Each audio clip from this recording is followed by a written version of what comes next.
I recently got a letter from Danielle in Israel.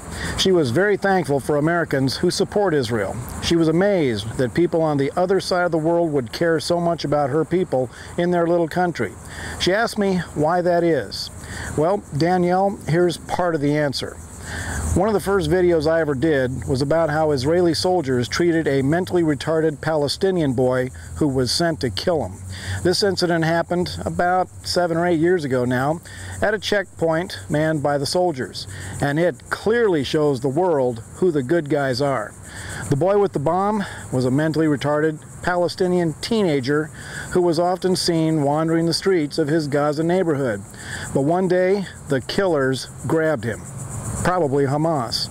They beat that poor kid up and threatened him until he agreed to do whatever they wanted. They strapped a bomb to that boy, put the detonator in his hand, and said, "Now you walk up to those soldiers, and when you get there, you press this button." Hurt and scared, the boy walked towards the checkpoint. But then something happened. His coat came open, and the soldiers saw the bomb. They dived for cover and leveled their rifles at that boy, and any one of them would have been justified to just shoot him dead. But then the boy started to cry, and not one soldier pulled the trigger.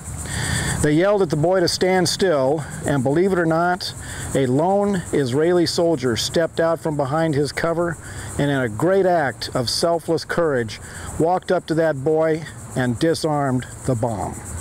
Now that shows the heart and the spirit of the Israelis. And that, Danielle, is one reason why Americans stand with Israel. Our hearts are the same when it comes to defending the poor and the oppressed. Americans and Israelis are both willing to risk their lives to save a poor, retarded boy whom they have never met.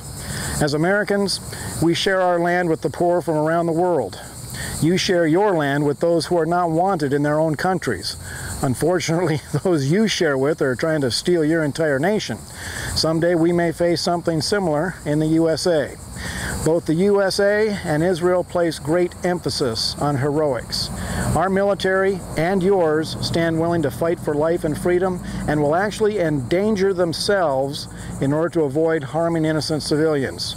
How many other militaries do that? Those who hate Israel tend to hate the USA as well. They are relentless enemies, and if they could, they would destroy us both. And Danielle, the Christians of the world owe the Jewish people a debt of gratitude for their faithfulness in preserving the oracles of God.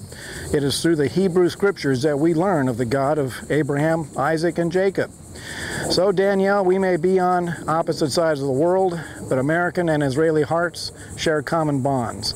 Bonds that will survive after the current anti-Israel president and his administration are removed from Washington. Thank you, Danielle, for your nice letter, and I hope to visit Israel one day soon. This is Wild Bill for America. Thanks for watching, and America and Israel bless God again.